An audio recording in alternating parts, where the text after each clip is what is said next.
Les journalistes, je suis très heureux et très honoré d'être ici aujourd'hui, en terre africaine de Guinée, pour perpétuer une tradition qui est d'abord une tradition entre les peuples, avant d'être une tradition entre les États et les gouvernements, tradition de fraternité, de solidarité, de communion et d'unité. Je voudrais, à l'entame de mon propos, remercier son Excellence le Président Mamadi Doumbouya, qui, comme je l'ai dit tout à l'heure, est un ami et un frère, avec lequel je m'entretenais beaucoup bien avant notre accession au pouvoir. Et c'est toujours un plaisir de le revoir. Remercier le Premier ministre, M. Amadou Ouriba, qui nous a réservé un accueil particulier et chaleureux, après nous avoir fait l'honneur d'une visite à Dakar l'année passée. Et c'est lors de cette visite que nous avions convenu d'organiser celle-ci.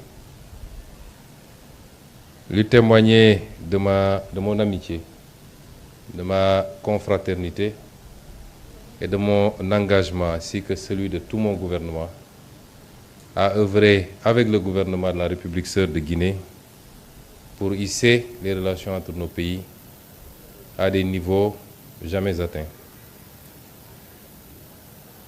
Monsieur le Premier ministre l'a dit tantôt, j'ai choisi de mener cette tournée qui, après la Côte d'Ivoire, m'amène en Guinée, avant de continuer sur votre voisin, la Sierra Leone.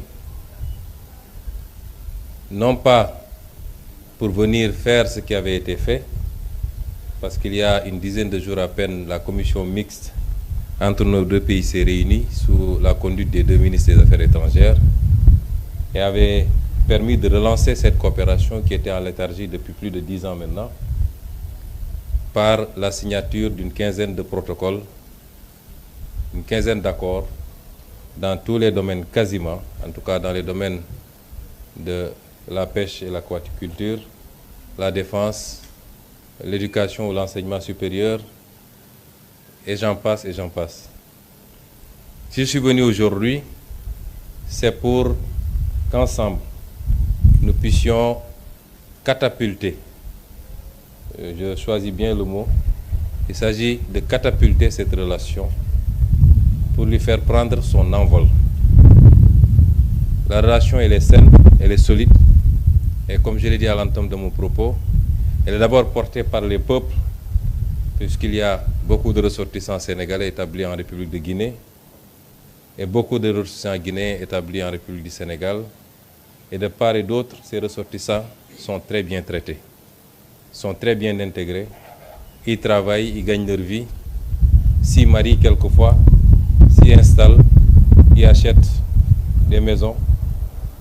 Donc c'est les peuples et les populations d'abord qui forment l'assise de cette relation. Et nous devons continuer dans une époque de discours d'exclusion, de xénophobie, à parler à nos populations, à les sensibiliser, qu'au-delà des frontières ici du découpage colonial, nous formons un seul et même peuple et nos destins sont liés. Forte ensuite de par l'impulsion qu'à travers les générations, les chefs d'État lui ont donné cette relation, mais que nos deux chefs d'État actuels, son Excellence le Président Mamadi Doumbouya et son Excellence le Président Bassirou Diomaye Faye, ont décidé d'approfondir. Donc je ne suis pas venu pour ce type de relation parce qu'il existe déjà.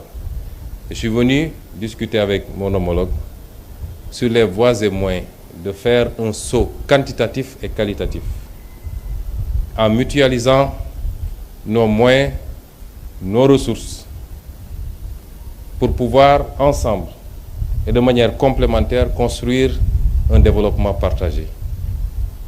Des ressources, nous en avons. Elles n'ont pas été gérées au mieux de nos populations depuis l'indépendance. On continue d'en découvrir par la grâce de Dieu.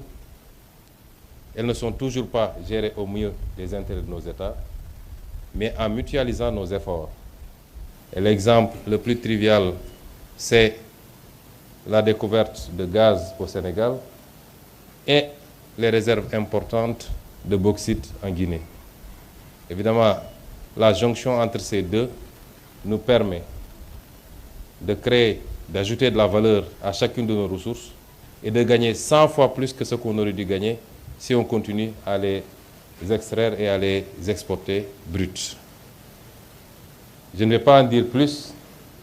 Conformément aux recommandations de son Excellence le président Mamadi Doumbouya, qui après avoir béni nos travaux, nous avoir donné sa caution, nous a donné une recommandation, c'est d'évoluer dans la plus grande discrétion, de prendre le temps de bien cuisiner le plat et de le servir bien mûr pour que nos peuples respectifs de Guinée et du Sénégal puissent être bien servis.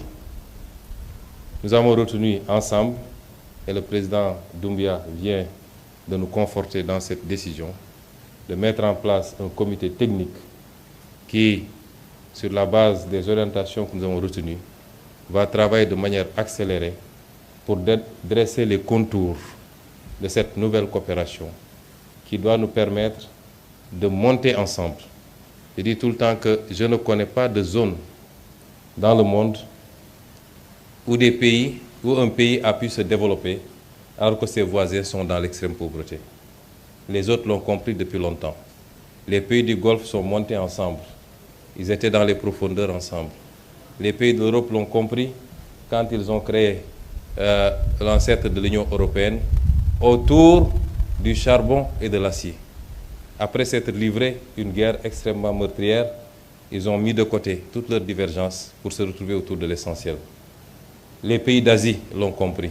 Quand on parle de dragon asiatique, c'est tous les pays qui sont montés en même temps. La Guinée ne partira pas loin, en tout cas, sans le Sénégal, sans la Côte d'Ivoire, sans la Sierra Leone, sans le Mali, sans tous les autres pays. Mais le Sénégal n'ira pas très loin sans tous ces pays, la Mauritanie, la Guinée. Et il nous faut dépasser ce qui semble être des contradictions, mais qui n'en sont pas. Qui n'en sont pas.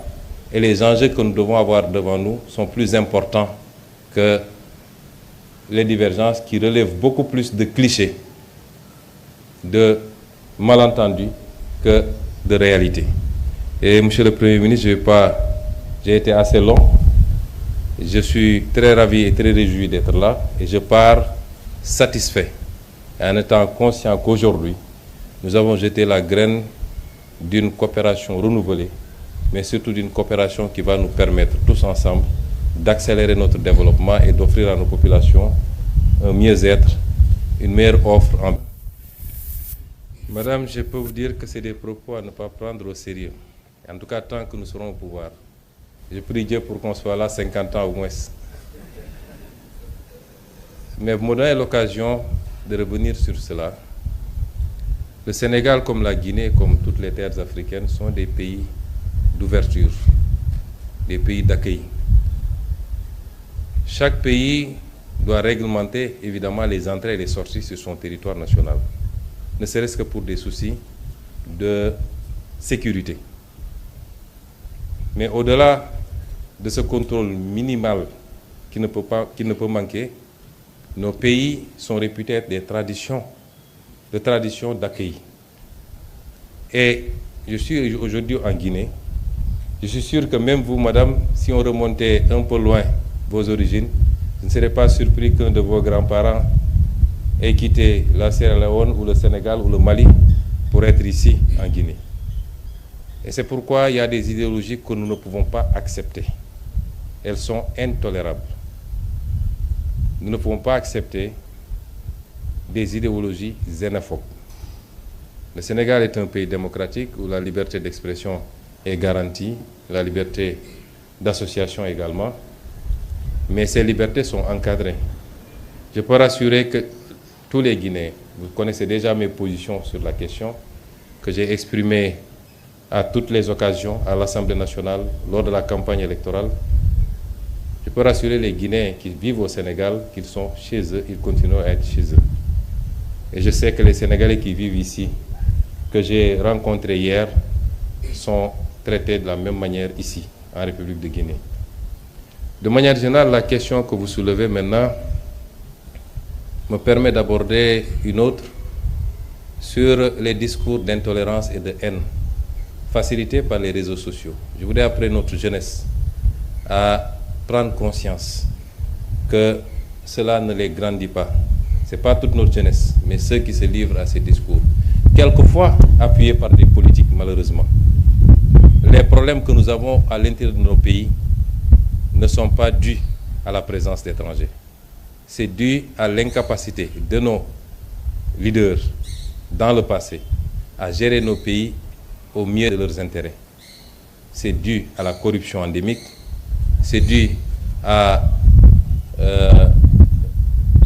la manière dont nos ressources naturelles ont été bazardées pour la plupart, notre incapacité à avoir une vision articulée, cohérente, permettant de travailler, d'industrialiser nos pays, de créer des emplois et de l'offrir aux jeunes. C'est ça nos vrais problèmes. À chaque fois que des pays ont des problèmes, y compris dans les pays occidentaux, vous le verrez, c'est l'autre qui est le responsable. Et on commence à chercher et à désigner. Ces idéologies ne peuvent pas être importées, elles sont inacceptables. Et je lance un appel à cette jeunesse, je sais souvent qu'elle m'écoute, au-delà du Sénégal, cette inimité, le terme n'est pas trop fort, quand vous voyez des compétitions sportives, si la Guinée doit rencontrer le Sénégal, c'est comme si on allait en guerre, alors que c'est tapé sur un ballon simplement. Ça vole très bas, les gens s'insultent, les gens se disent des mots. Il faut que nous revenions à ce qui nous a été légué par nos devanciers. Nous sommes des frères, des peuples amis. Je ne dirais même pas des peuples, nous sommes des nations, frères, sœurs du moins, mais nous sommes un seul et même peuple. Et je voudrais vous rassurer qu'au Sénégal, toutes les dispositions ont été prises pour que les discours xénophobes, indexant l'autre simplement parce qu'il est, que ces discours disparaissent et qu'ils ne soient jamais suivis d'actes. Merci pour la question. Je suis venu ici pour une tournée économique et voilà une question éminemment politique. Monsieur Tanguy, les États, quel que soit le niveau de fraternité et d'amitié qu'il y a, les États ont une réalité interne qu'il faut respecter. Aujourd'hui, il y a des gens qui sont arrêtés au Sénégal pour différents délits, qu'on peut qualifier, certains qualifient de délits politiques. Et ce n'est pas aux autorités guinéennes de venir au Sénégal nous dire ce qu'il faut faire. Je m'abstiendrai par respect de venir en Guinée pour avoir à dicter aux Guinéens ce qu'il y a à faire. Si mes relations amicales et fraternelles me le permettent, et si je devais en parler, ce serait en douce, amicalement, mais je ne viendrai pas ici dans une conférence de presse pour vous dire que j'ai dit ceci ou j'ai fait cela. Et je pense que globalement, ça doit se passer comme ça. Nous nous préoccupons mutuellement de l'évolution de chacun de nos pays, puisque la stabilité de chacun de nos pays impacte, ou l'instabilité de chacun de nos pays peut impacter sur les autres pays. Nous sommes déjà assez confrontés à la question sécuritaire dans beaucoup de nos pays amis et frères, mais ça ne va pas au-delà de cela. J'ai suffisamment d'expérience politique pour ne pas venir ici vous dire j'ai dit ceci aux autorités guinéennes. Ça ne relève pas de ma compétence. Mais je souhaite et je prie pour que dans tous nos pays, le Sénégal, la Guinée et tous les autres pays, qu'on ait la paix, la stabilité. La paix politique s'entend, la stabilité, la concorde, et qu'ensemble nous puissions travailler à construire ce que les populations attendent, c'est-à-dire le développement, indépendamment des divergences d'opinion qui ne peuvent manquer dans un pays. Merci.